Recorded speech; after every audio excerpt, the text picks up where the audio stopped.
बड़ी बहुत बहुत स्वागत है आपका आपके अपने यूट्यूब चैनल डॉक्टर फैसल पर। और मैं एक बार फिर से आपके सामने एक वीडियो लेकर आया हूं। और मैं उम्मीद करता हूं इस वीडियो को देखकर आप निराश नहीं होंगे, बल्कि इस वीडियो को देखकर आप में से कुछ लोग या सभी लोग एक संकल्प भी लेंगे, मुझे ये भी उम्मीद है। तो चलिए वीडियो शुरू करता हूँ बिना आपका वक्त गंवाए। जैसा कि आपने टाइटल में देखा कि एक एमबीए करे हुए मार्केटिंग में इंसान है और विदेश में ट्रेनिंग लिए हुए है और वो रैन बसेरे में ज़िंदगी गुजार रहा है। तो वो कौन है, कहाँ का है और उसके साथ ऐसा क्या हुआ जो उसको ये सब करने पर मजबूर होना पड़ा। अगर आपको ये सब जानना है तो आप इस वीडियो को पूरा देखिए, कहीं से भी स्किप मत कीजिएगा। और अगर आपको ये वीडियो पसंद आए तो आप इस वीडियो को लाइक कीजिएगा, अपने फ्रेंड्स के साथ शेयर कीजिएगा और मेरे चैनल को सब्सक्राइब कीजिएगा। सब्सक्रिप्शन बिल्कुल फ्री है और मैं आपसे वादा करता हूं कि अगर आप मेरे चैनल को सब्सक्राइब करेंगे तो आपको ऐसे वीडियोस मिलेंगे जिनसे ज़रूर कुछ ना कुछ आपको जानकारी मिलेगी।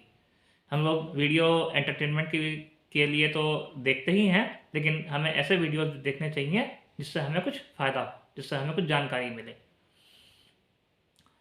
तो चलिए वीडियो शुरू करता हूँ। ये कहानी है अभिषेक नाम के व्यक्ति की, जो दिल्ली में एक रैन बसेरे में अपनी ज़िंदगी गुजार रहे हैं। मैं उनकी फ़ोटो यहाँ इस वजह से शेयर नहीं कर सकता क्योंकि यूट्यूब के कुछ रूल्स हैं, कुछ पॉलिसीज़ ऐसी हैं कि किसी की पर्सनल आइडेंटिटी हम डिस्क्लोज नहीं कर सकते इस तरीके से नेगेटिव वे में। तो ये अभिषेक जी जो हैं, इन्होंने विदेश से एमबीए किया, विदेश में जाकर ट्रेनिंग करी, अपने देश से एमबीए किया, विदेश में जाकर ट्रेनिंग करी और हैवेल्स और आपका इंडिया मार्ट जैसी बड़ी बड़ी कंपनियों में काम किया। लाखों रुपए इनकी सैलरी थी महीने की। मगर आज ये क्या हैं, ये एक रैन बसेरे में ज़िंदगी गुजार रहे हैं। जिन लोगों को रैन बसेरा क्या होता है नहीं पता, उनकी जानकारी के लिए बता दूं कि ठंड के मौसम में यूपी गवर्नमेंट की तरफ से इस तरह के छोटे छोटे टेम्परेरी भवन बनाए गए हैं, टेम्परेरी शेल्टर्स बनाए गए हैं, जहाँ पर लोग सर्दियों की रातों में, ऐसे लोग जिनके अपने घर नहीं हैं, जिनकी फाइनेंशियल स्थिति बहुत ख़राब है, वो अपने जो है अपनी रात वहाँ गुजार सकते हैं, वहाँ रह सकते हैं, वहाँ दिन में रात में रह सकते हैं, ताकि कम से कम वो ठंड से बचे रहें। ऐसे ही घर को हम कहते हैं रैन बसेरा।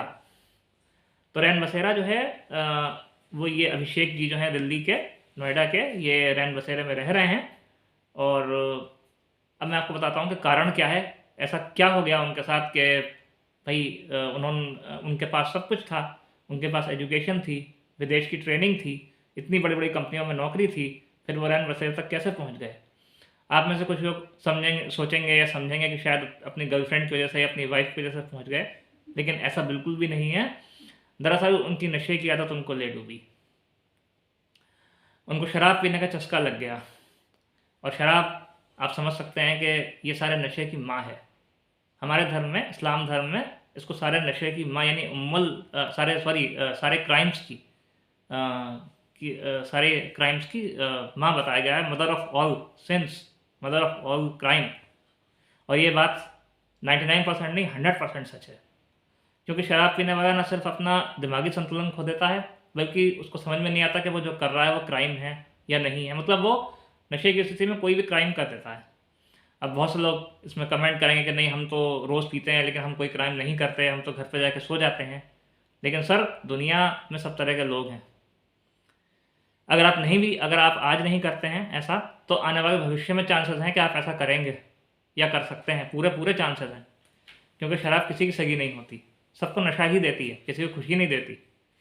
और आप समझ सकते हैं कि एक एमबीए इंसान जिसकी लाखों रुपए महीने की सैलरी थी, जो चाहता था वो आसमान की बुलंदियों को छू सकता था, आज नशे के शिकार होकर नशे की गर्त में एक रैन बसेरे में एक भिखारी की तरह ज़िंदगी गुजार रहा है। तो आप समझ सकते हैं कि उसका नशे का उस पर कितना इम्पैक्ट हुआ होगा। उसके परिवार वालों ने उसका साथ छोड़ दिया, उसके दोस्तों ने उसका साथ छोड़ दिया, क्योंकि नशेड़ी की डिमांड कभी ख़त्म नहीं होती।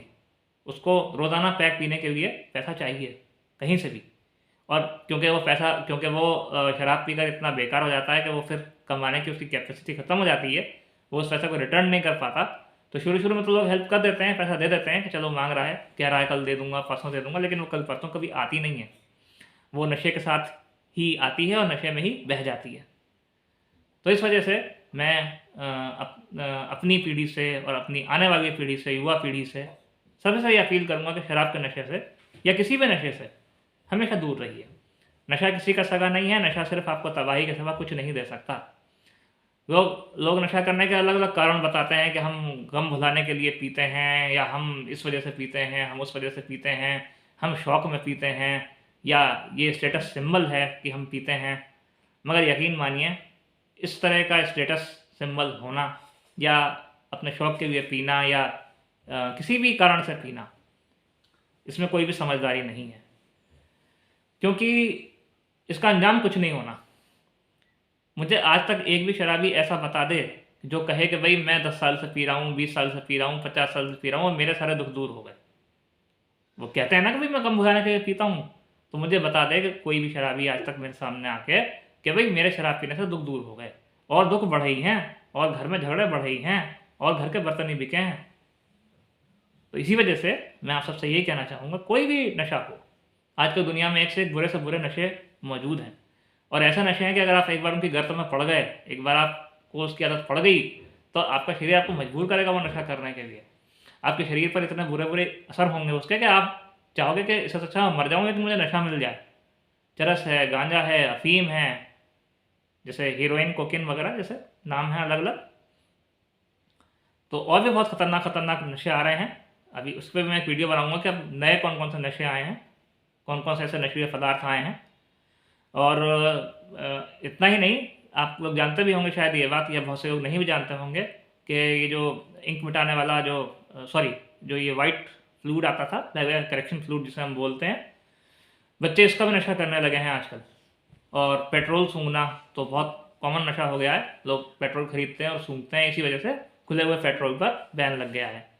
इतना ही नहीं, ये थिनर और पेंट, इससे भी लोग नशा करते हैं, इसको भी बहुत ज़्यादा क्वांटिटी में सूंघते हैं, इसको हल्का सा गर्म करके सूंघते हैं ताकि इसमें से बहुत ज़्यादा फ्यूम्स उठें, वेपर्स उठें, तो उससे उनको अलग नशा होता है। तो अलग अलग तरह के नशे हैं, मैं कभी इस पर फिर एक कंप्लीट वीडियो बनाऊंगा, लेकिन मैं आपको बता रहा हूँ इस वीडियो के माध्यम से कि एक नशा करने वाले का क्या हाल होता है, वो कितना कुछ हो सकता है।